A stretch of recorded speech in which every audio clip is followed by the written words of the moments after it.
dipersembahkan oleh Ovaltino mau? Kenyangnya bikin kamu super happy. Halo, selamat malam pemirsa. Berjumpa lagi di Hot Room bersama saya Afiani Malik. Kisah banjir yang tak pernah berakhir sepertinya datang lagi, terutama di tengah bulan Ramadan. Banjir melanda kawasan Jakarta, kawasan Bekasi Jawa Barat, termasuk juga Tangerang dan Tangerang Selatan di Banten. Curah hujan saat ini dinilai cukup tinggi, BMKG sudah memperingatkan, tapi kenapa sepertinya telat untuk diantisipasi dan korban juga berjatuhan.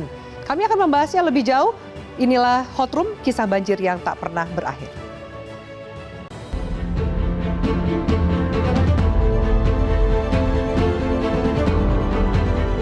Banjir kembali mengepung Jakarta dan sekitarnya dalam 2 hari terakhir akibat hujan deras yang mengguyur.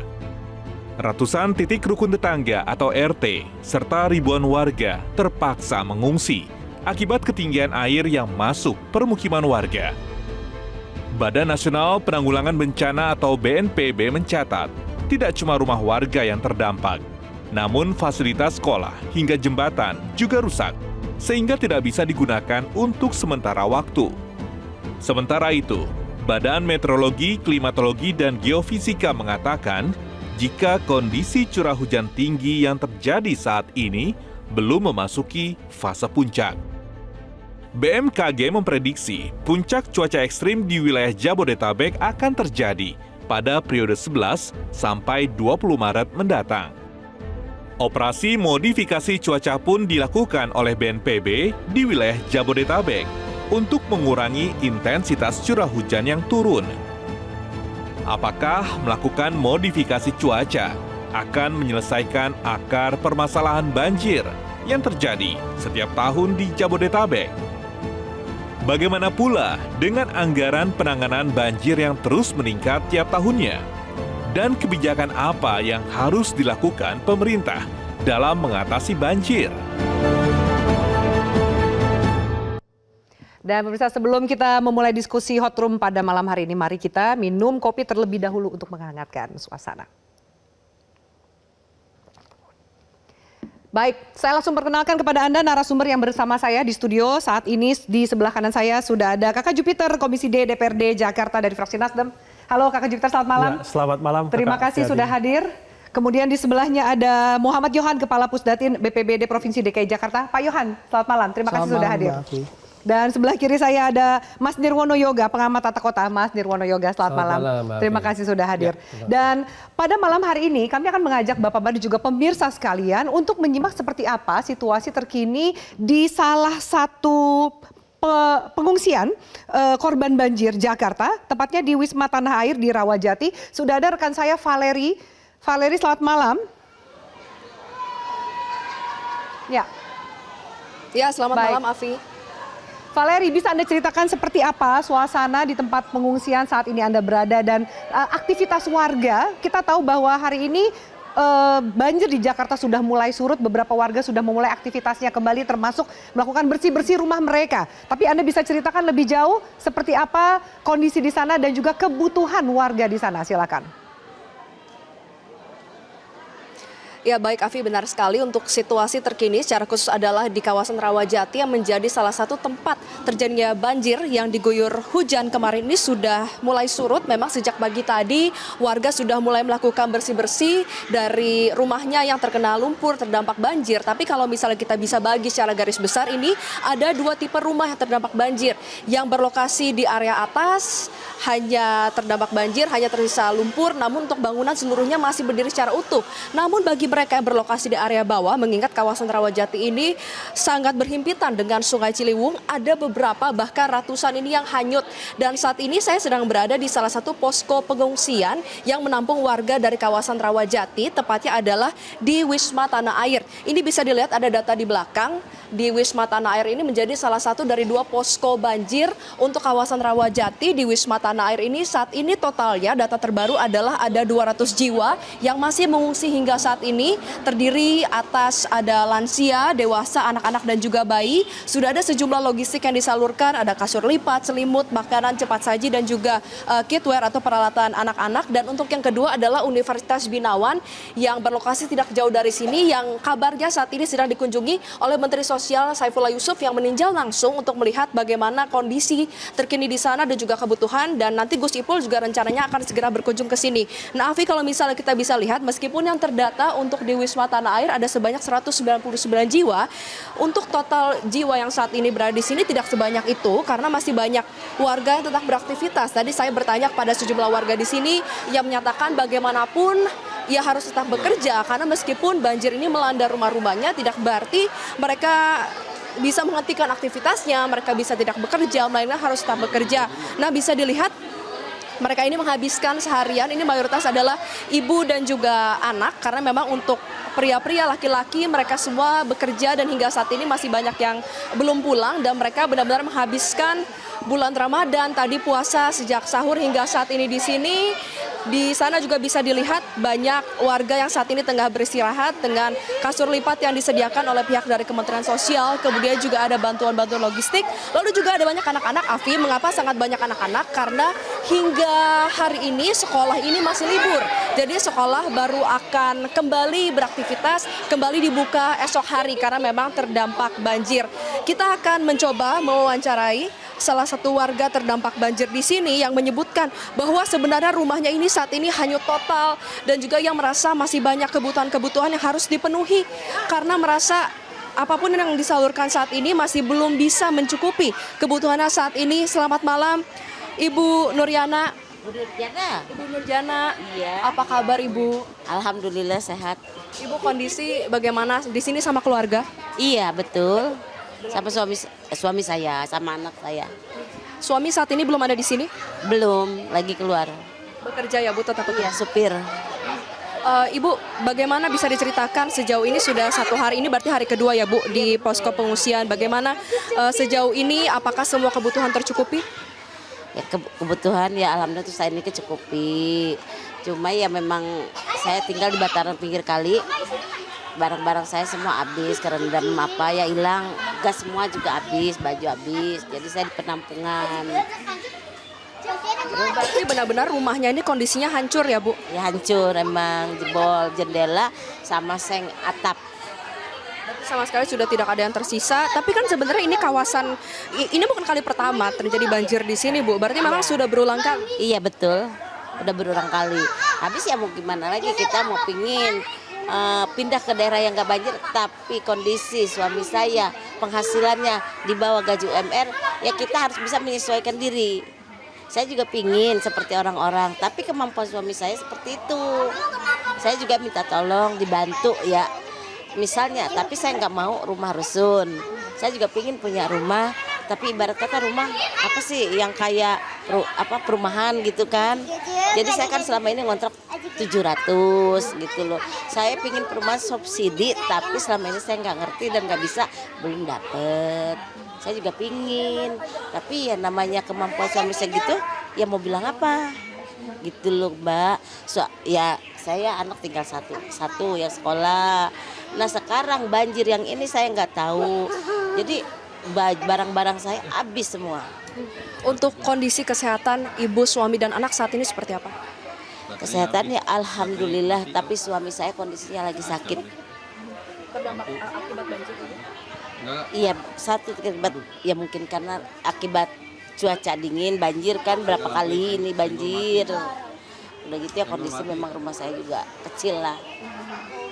Enggak sebenarnya ya gimana ya, namanya pinggir kali ya kita terima aja lah, gimana lagi gitu loh. Ya, untuk anak ibu ini seperti apa? Kan banjir ini hanyut ya, membuat rumah ibu hanyut. Bagaimana dengan ijazah dan juga berkas-berkas dari anak ibu, apakah bisa terselamatkan?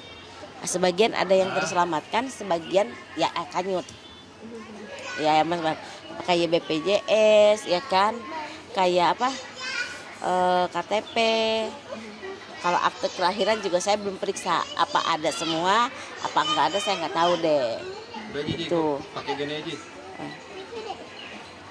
terus. Berarti banyak hal yang masih dibutuhkan ya Ibu ya, betul. terkait dengan hal ini. Baik, terima kasih Ibu Nuryada, kami turut prihatin. Semoga memang kebutuhannya ini bisa segera terpenuhi, ada bantuan-bantuan dan juga rumahnya ini bisa dipikirkan ya apakah akan direlokasi, akan ada bantuan dari kementerian terhadap Ibu. Kami turut prihatin Ibu. Iya, Ya, kasih banyak. Afi, tadi kita sudah mewawancarai salah satu warga di sini dan juga ternyata meskipun kalau kita melihat banyaknya tumpukan bantuan yang ada di sini tidak berarti warga ini cukup, karena misalnya salah satu permasalahan dari warga yang mengungsi di sini adalah kurangnya pakaian. Jadi mereka menyatakan satu-satunya pakaian yang mereka punya saat ini hanyalah yang melekat di bajunya. Jadi memang sebenarnya pihak dari Kementerian Sosial ini sudah sempat menyalurkan pakaian, namun pakaiannya ini hanya terbatas, jumlahnya sangat terbatas dan tidak sesuai dengan jumlah warga yang mengungsi saat ini di sini, dan tidak ada pihak yang mengkoordinir siapa pihak yang berhasil mendapatkan baju. Jadi ada satu keluarga yang mendapatkan jumlah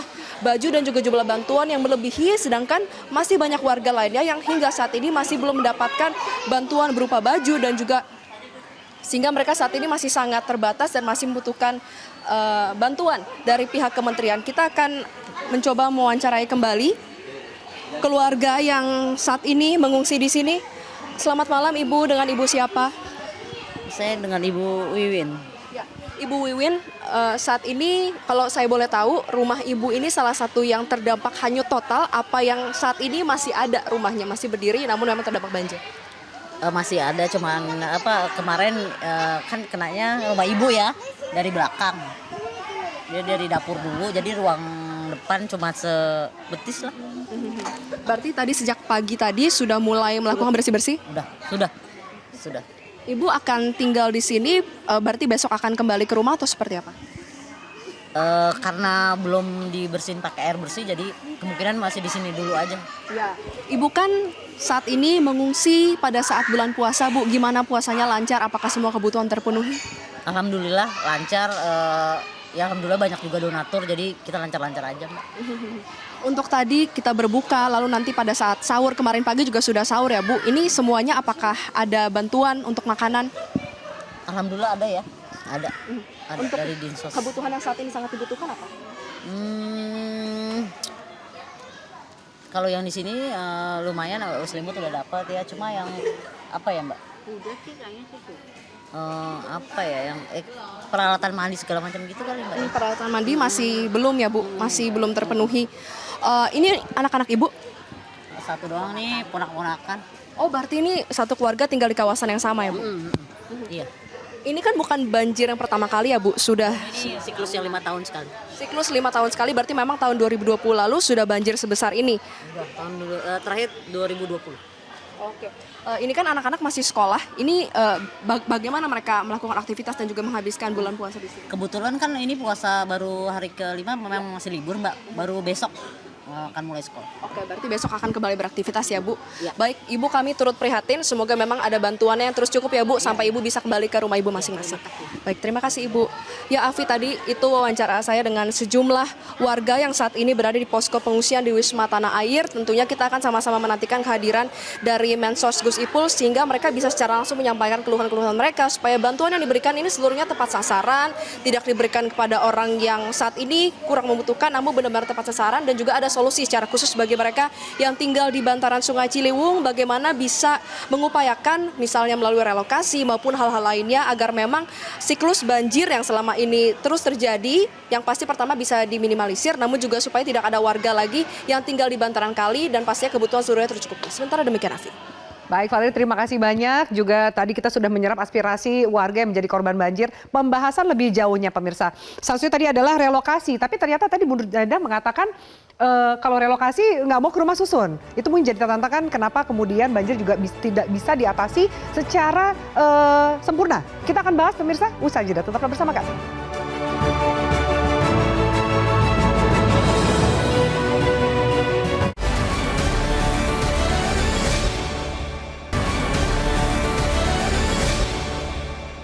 Dipersembahkan oleh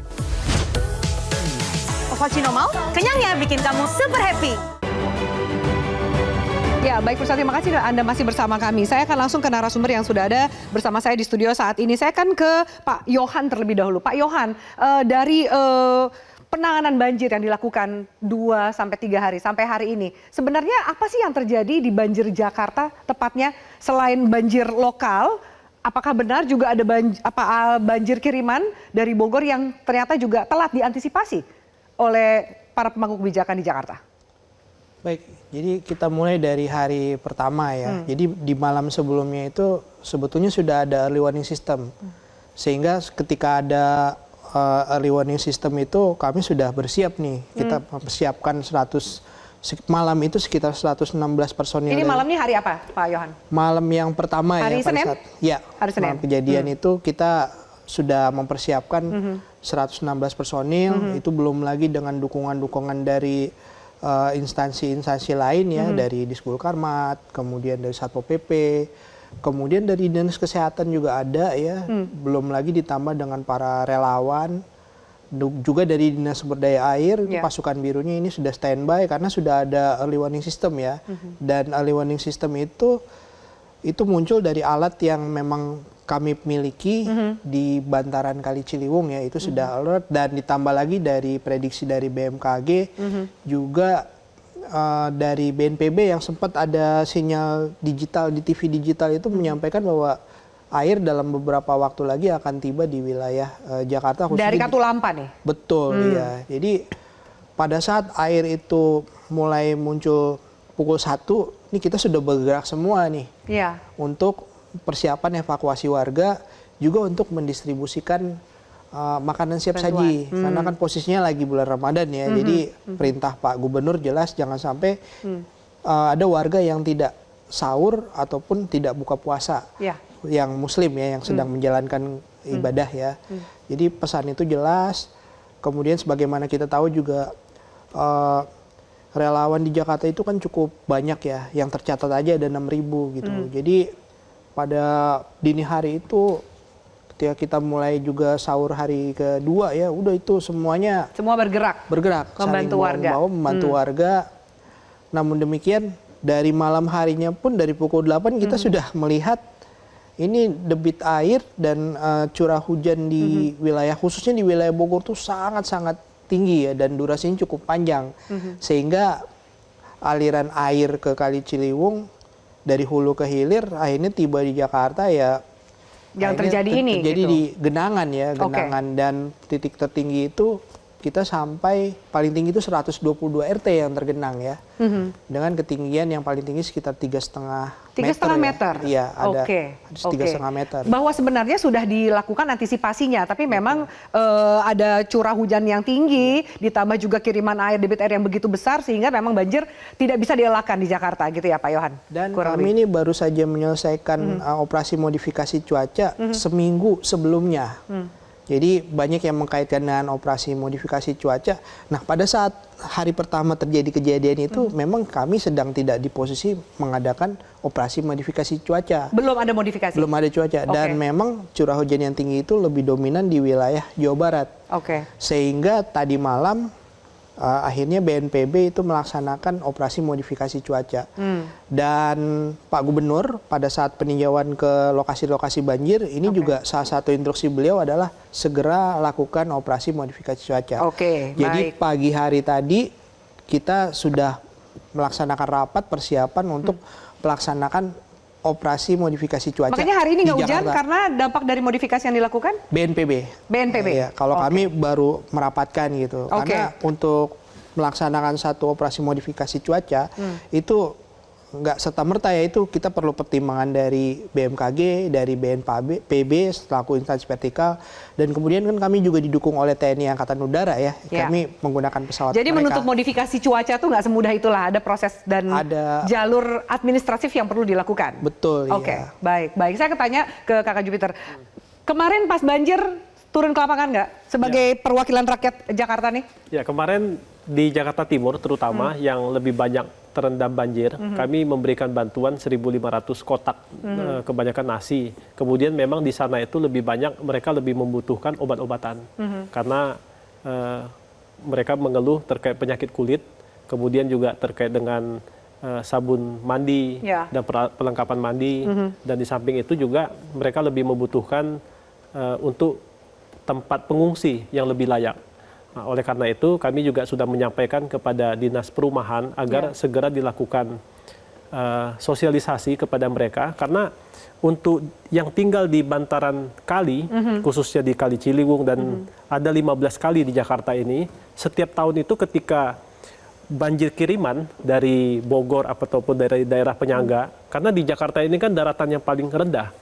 Nah, sehingga ketika curah hujan intensitas tinggi, pasti mereka akan mengalami banjir dan banjir lagi gitu loh. Iya. Oleh karena itu harus direlokasi. Tapi nggak mau, tadi ibu yang diwawancara bilang nggak mau direlokasi dan nggak mau bahkan mengatakan nggak mau di rumah susun atau di rusun, maunya punya rumah petak gitu. Padahal ketika mereka mau direlokasi di rumah susun, mereka bisa mendapatkan air bersih. Jaminan air bersih itu kan dari pemerintah provinsi. Yang pertama air bersih, kemudian layak hunian. Yang ketiga itu banyak sebenarnya akan diberikan fasilitas yang menggunakan APBD. Contoh misalnya mereka nganggur, kemudian akan diberikan pelatihan-pelatihan dari Dinas UMKM. Di situ banyak pembinaan yang bisa diberikan, yang bisa mereka manfaatkan dari uang rakyat. Seperti itu. Tapi kadang ada persoalan yang klasik adalah banyak persoalan yang kami tanyakan gitu, biasanya adalah terkait dengan uang ganti rugi. Ketika mereka punya tanah, mereka merasa sudah tinggal 30 tahun ataupun 40 tahun ataupun sejak dari ibunya atau neneknya. Nah, di situ ada persoalan lagi, yaitu biaya ganti rugi. Jadi mereka meminta uang kerohiman yang tinggi, kemudian mereka merasa memiliki bangunan. Nah, bangunan itu juga mereka akan meminta dengan hitungan secara sepihak, dengan angka hitungan mereka lah, mereka. Dan harganya jauh, angkanya cukup jauh dibanding yang ditawarkan dengan pemerintah daerah. Iya, betul. Sehingga pemerintah daerah ketika membuat perencanaan anggaran itu tidak sesuai, dan itu kan juga akan ketika untuk penggunaan anggaran itu harus dipertanggungjawabkan di BPK, kemudian juga dipertanggungjawabkan untuk kedepannya gitu. Ini yang menjadi persoalan. Nah saya mau tanya ke Mas Nirwono, ini sebenarnya masalah banjir ini masalah klasik ya. Terus-terusan kita bahas, tapi sepertinya nggak ada solusi yang memang solusi yang ampuh untuk mengatasi banjir. Normalisasi kali sudah, sodetan sudah, relokasi juga sudah, tapi apa sih yang menyebabkan sebagian warga nih enggan pindah dari daerah yang memang setiap tahunnya terkena banjir? Betul, jadi persoalan kita bahkan lebih dari 20 tahun lebih ya setelah kita ikuti banjir ini, tidak pernah ada satupun masalah itu tuntas secara benar-benar selesai dari hulu sampai hilir gitu ya. Nah, ini kan menjadi pembelajaran kembali bahwa kalau kita bicara 2020-2025 ternyata juga tidak banyak perubahan. Banjir yang kemarin juga sebenarnya daerahnya itu juga sebenarnya, bukan hal baru juga. Artinya ini perlu pekerjaan bersama bagaimana kita benar-benar punya komitmen untuk menuntaskan banjir. Nah, kalau dari konteks ini, secara umum kan kita mengenal ada 3 banjir sebenarnya Mbak Afi. Ya. Jadi sehingga kita tahu tipe banjir seperti apa, solusinya bagaimana harus dilakukan, dan tuntasnya bagaimana. Nah, kalau belajar dari kemarin jelas itu merupakan banjirnya banjir kiriman. Banjir kiriman ini tipenya sangat jelas, di mana daerah puncak itu hujan lebat, Jakarta tidak hujan lebat sebenarnya ya. Sehingga semua air mengalir ke Jakarta dan dampaknya selalu ada di perumahan dekat pemukiman. Bantaran kali pasti ya, di mana kemarin fokusnya ada di Ciliwung dan juga di Pesanggerahan. Kalau di Bekasi kan Kali Bekasi. Tapi tipikal selalu rumah yang dekat dengan bantaran kali. Artinya kita punya PR bagaimana pemerintah dan kita semua juga artinya melakukan edukasi kepada masyarakat untuk menghilangkan banjir. Ya kita tata bantaran kalinya. Tapi kan, gitu kan? Edukasi, menata itu udah juga dilakukan. Nah, soalnya belum tuntas. Belum tuntas. Misal gini, kita bicara Kali Ciliwung aja. Kali Ciliwung ini kan panjangnya 33 km. Sampai dengan tahun sekitar tahun 2022 ya, baru sekitar 16 km yang kita tuntaskan. Kita masih punya PR 17 km yang belum bebas. Artinya kita harus punya PR tanggung jawab, 17 km tadi dibebaskan, dinormalisasi, warga juga akan direlokasi ke rusun. Tapi tuntas loh ya. Kalau satu kali ini kita tuntas, kita punya 2 keuntungan. Kita sudah ada bendungan Ciawi, bendungan Sukambai di Bogor kan, sudah ada sodetan ke kanal banjir timur. Ya. Kalau ini operasional berhasil, sebenarnya itu kan kasar begini. 2 bendungan yang sudah ada itu mengurangi masing-masing 30%, artinya sudah 60%. Begitu masuk ke daerah Manggarai dengan adanya sodetan itu berkurang 30%. Artinya kita punya mimpi besar yang masuk ke Jakarta tidak lebih dari 10 sampai 20%. Nah, itu kan berarti sudah mengurangi signifikan. Kalau tadi dinormalisasi, warga direlokasi ke Rusunawa, Maka PR berikutnya adalah bagaimana warga mau pindah ke Rusunawa kan sebenarnya. PR terbesarnya apa sih? Nah, Kalau tadi Kakak Jupiter mengatakan Betul. satu soal angka, soal Ya. harga, Betul. ya kan? Mungkin di rumah susun juga punya masalah sendiri Pasti, gitu. Atau seperti yang dikatakan Ibu yang tadi diwawancarai, Betul. takut kehilangan mata pencarian ketika Betul. relokasinya jauh dari tempat mereka mencari Tempat tinggal, pendapatan. betul. Jadi ada 3 PR juga. Pertama yang harus dipahami bersama, tadi kan Ibu cerita bahwa dia akan tinggal rumah tapak di Jakarta. Oke. Kalau lihat dari kondisi jelas tidak mungkin ya. Membangun rumah tapak di Jakarta sangat mahal. Bisa dikatakan dengan dana yang sangat terbatas tidak mungkin kita bangun. Sebagian besar rumah yang dibangun kalau kita bicara tadi daerahnya daerah yang di bawah ya hanyut, Ya. kemudian di Kebonpala juga terdampak banjir, Ya. daerah-daerah bangunan yang berdiri di tidak di bantaran kali lagi itu Mas, tetapi di dasar sungai bahkan yang kita lihat di Kebonpala. Jadi secara teknis pun rumah itu tidak layak. Gitu. Artinya langkah yang paling bijak tetap adalah merelokasi pemukiman tadi. Itu Oke. PR pertama yang harus Baik, dilakukan. PR keduanya boleh Ya. saya jeda dulu, Oh, kita lanjutkan sesaat lagi. Nanti saya minta Ya. Kak Jupiter, Pak Yohan juga menanggapi Ya. apakah PR-PR yang tadi disampaikan Mas Nirwono Yoga ini akan selesai di bawah kepemimpinan Gubernur dan Wakil Gubernur yang baru. Usai jeda, tetaplah bersama kami.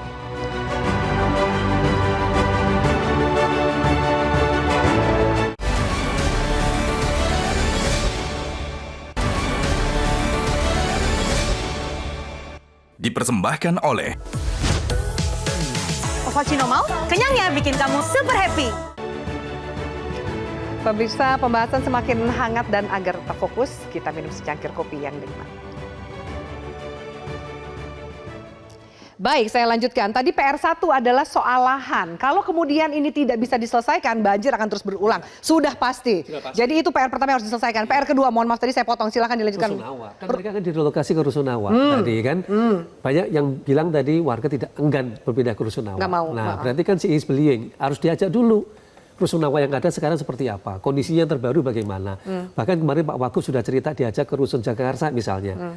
Dengan begitu masyarakat bisa melihat langsung fasilitas apa yang didapat. Tadi Mas Jupiter bilang, begitu tinggal Rusunawa nanti akan dapat subsidi dari pemerintah kan, ada KJP, KJS dan seterusnya. Berarti kan ada nilai plus yang selama ini belum terinformasi ke masyarakat misalnya. Nah, proses ini juga harus dilakukan cepat, Mbak. Kenapa? Dalam waktu 1 tahun, 1 sungai saja kita bisa bereskan, itu sudah buat Akan mempengaruhi semuanya. kondisi banjir yang Betul ada di sekali. Jakarta. Kalau kita punya mimpi Oke. indah 1 sungai, jangan usah muluk-muluk nih. Ya. Semua dibereskan, Ya.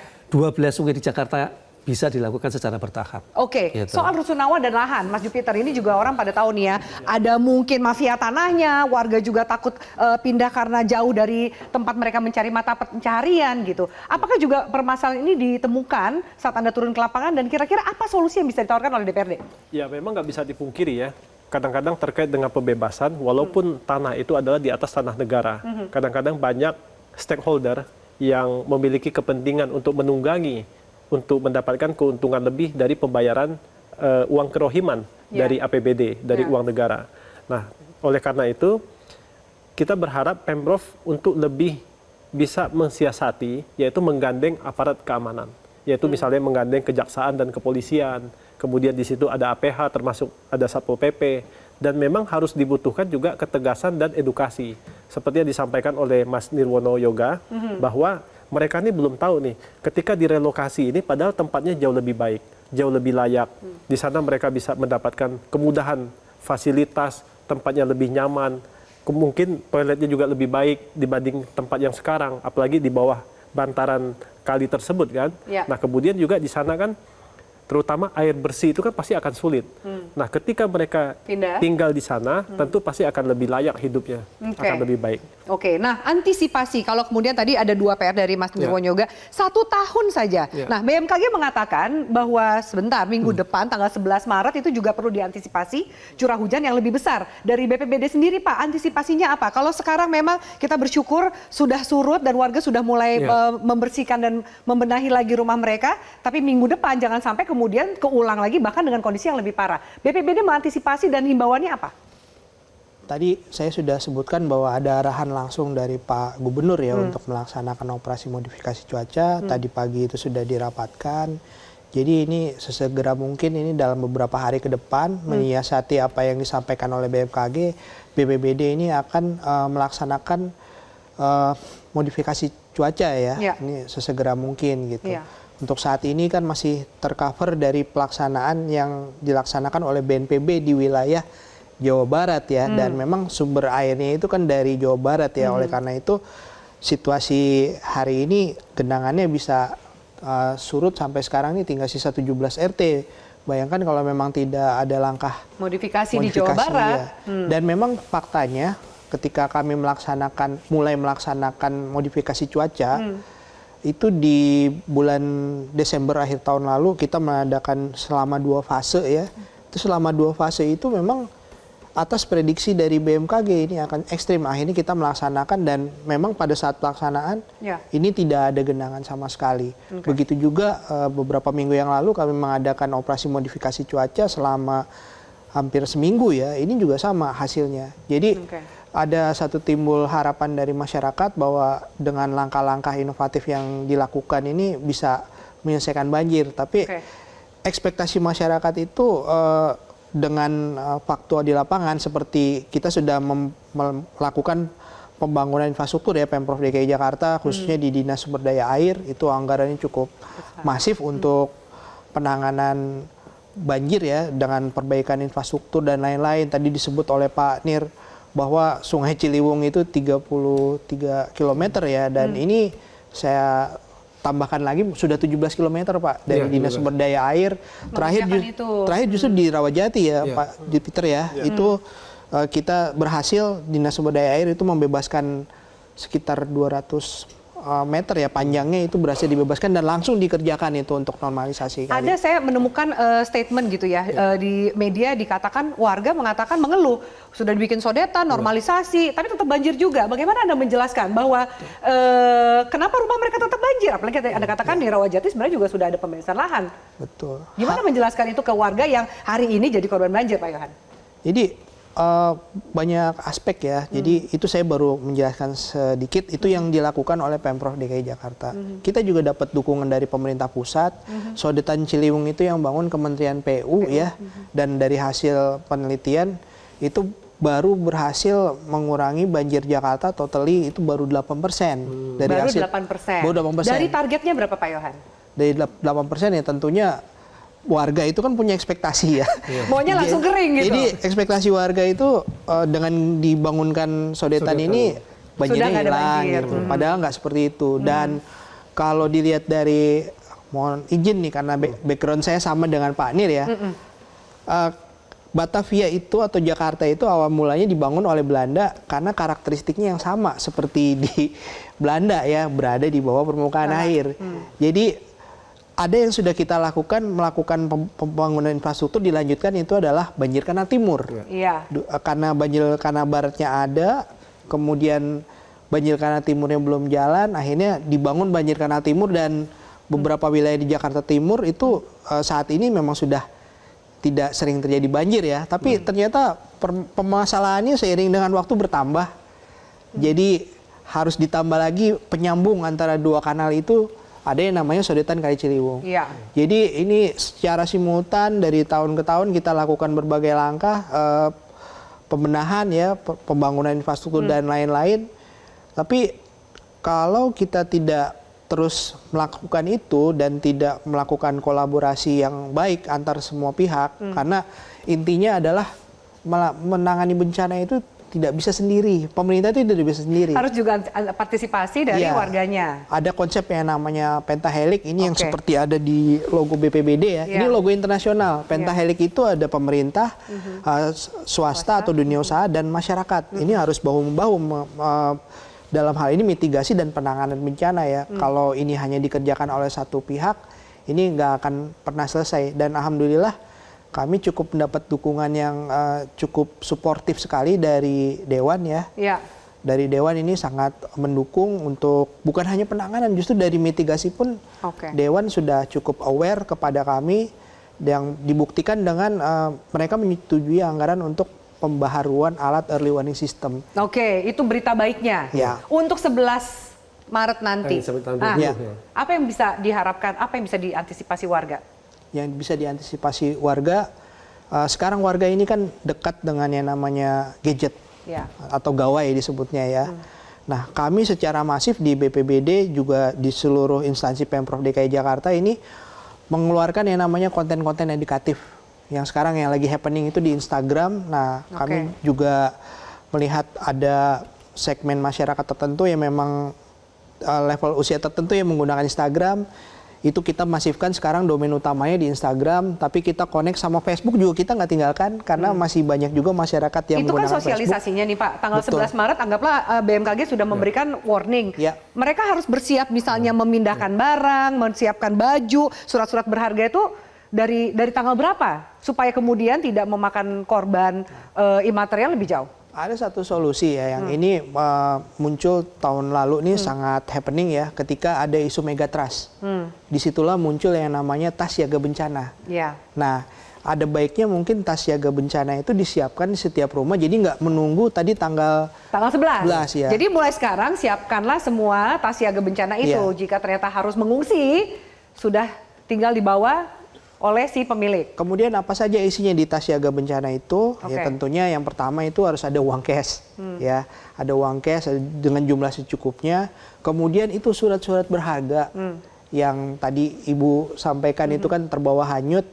Baiknya disiapkan ini surat-surat berharganya itu dalam satu dokumen yang tidak mudah terbakar dan tidak gampang tenggelam ya. Tiga gampang basah gitu, itu ditaruh, kemudian dimasukin ada plastik lah gitu ya. Baju secukupnya, baju ganti untuk 3 hari ya. Kemudian makanan bukan makanan berat tapi snack-snack ringan ya, yang bisa dimasukkan ke tas. Itu yang harus disiapkan minimal di tas siaga bencana. Juga obat-obatan. Berapa banyak korban yang Anda bantu sudah punya tas itu? Saat ini sudah cukup banyak ya, tapi kalau jumlahnya saya kurang terlalu hafal ya karena. Berarti cukup banyak dalam artian berita yang baiknya adalah masyarakat sudah mulai aware, sudah mulai memiliki kesadaran mempunyai tas itu. Tahun lalu kami mengadakan tahun lalu dan tahun sebelumnya memang kami sudah mengadakan, tapi yang saya ingin sampaikan adalah ketika kemarin ada isu megatrust ini ramai lagi nih orang mulai aware dan kami kampanyekan di media sosial. Bahkan BNPB itu punya acara award tahun lalu, kebetulan saya dan istri hadir di acara tersebut ya. Mereka mengadakan sayembara untuk desain poster, kemudian lomba foto. Itu mayoritas yang pemenang itu yang membahas tas siaga bencana. Jadi ada partisipasi yang dilakukan. Saya tahu Mas Yoga, Mas Nirwono mau menanggapi, tapi harus jeda dulu. Termasuk yang kemarin diresahkan oleh masyarakat yang mengganggu aktivitas mereka, bukan hanya banjir, tapi kemacetan yang luar biasa. Kita akan tanyakan lebih jauh. Termasuk benar nggak sih ada siklus 5 tahunan ini? Antisipasi sejauhnya akan seperti apa? Pemirsa kami bahas. Usai jeda, tetaplah bersama kami.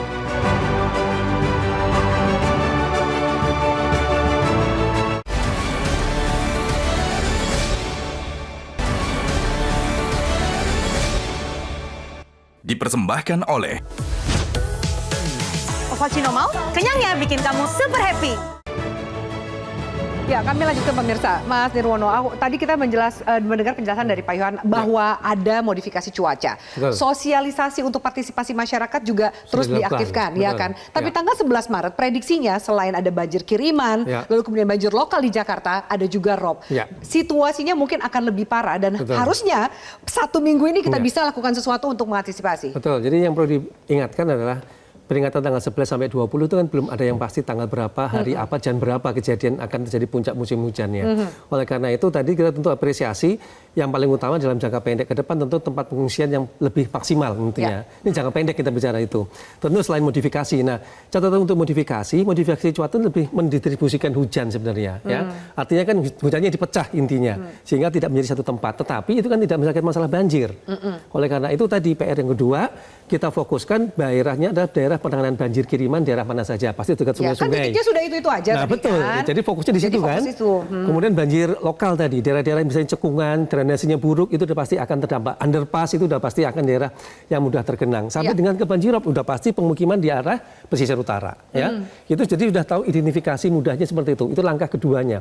Langkah ketiga harus berani mengambil keputusan ada 2 juga. Satu, jika pada hari H tadi berdasarkan data BMKG dan teman-teman dari BNPB ya misalnya ya, pada jam sekian sudah menunjukkan angka tinggi, maka harus keluar surat edaran dari kepala daerah untuk hari itu work from home. Nah kemarin kan isinya semua protes macet pas hari kerja. Jam-jam. Nah, betul.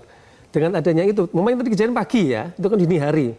Maka bisa melalui media sosial pun, melalui media televisi pun, kita bisa menginformasikan bahwa pada hari ini ada kecenderungan hujannya tinggi, misalnya ya, semua bekerja dari rumah. Itu efeknya Ya. apa? Ketika sebagian besar Kalau ASN dan diberlakukan karyawan seluruh kerja di warga rumah. Jabodetabek, minimal tidak ada pergerakan kendaraan lalu lintas. Artinya apa?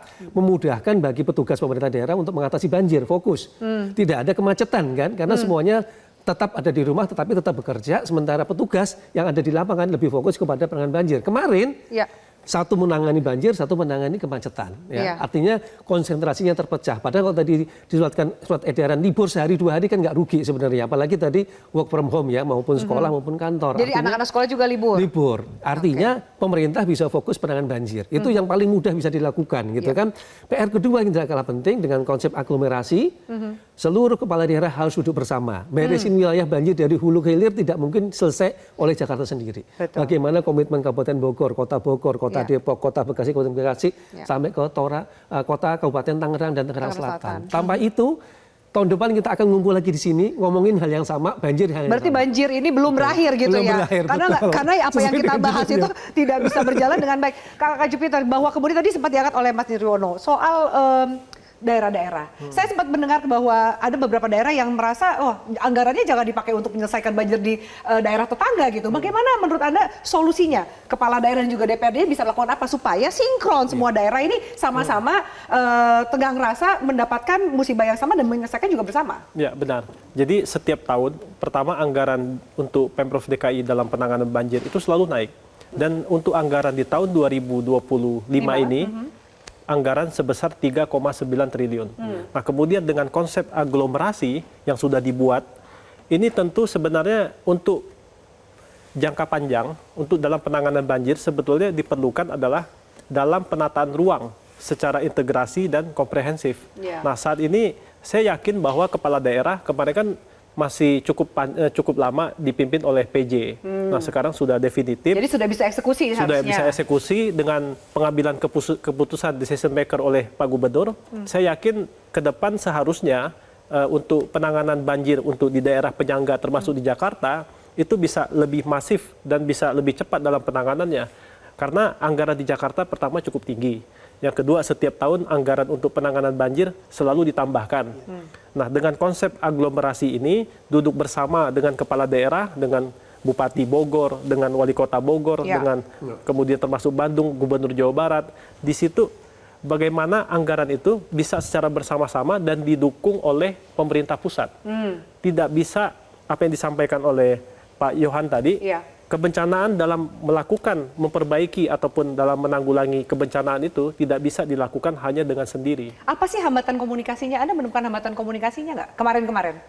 Karena masih PJ, ya, masih PJ. Ke depan Anda lihat ada hambatan komunikasi nggak? Seharusnya nggak ada masalah ya, Oke. karena sudah definitif. Kemudian kepala daerah di situ ada Gubernur Jawa Barat, Ya. ada Gubernur Jakarta. Saya kira ini bisa teratasi Oke. dan kami optimis itu bisa. Kami harapkan juga seperti itu, banjir bisa teratasi minimal 11 Maret. Apa yang kita diskusikan semoga bisa dieksekusi minimal untuk menjaga keamanan dan juga kenyamanan bagi warga. Meskipun harus mengungsi, dapat juga kehidupan yang layak untuk sementara. Baik Mas Nirwono juga, Siap. terima kasih. Pak Yohan, Kakak Jupiter, terima kasih banyak untuk pembahasan kita pada malam hari ini. Dan juga pemirsa, terima kasih atas atensi Anda.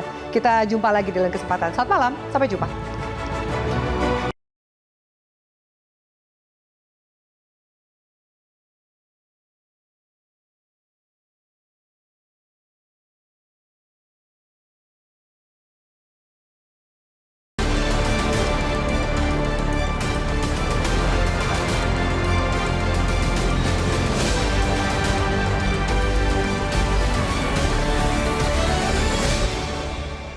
Jelajahi cara baru mendapatkan informasi. Download Metro TV Extend sekarang.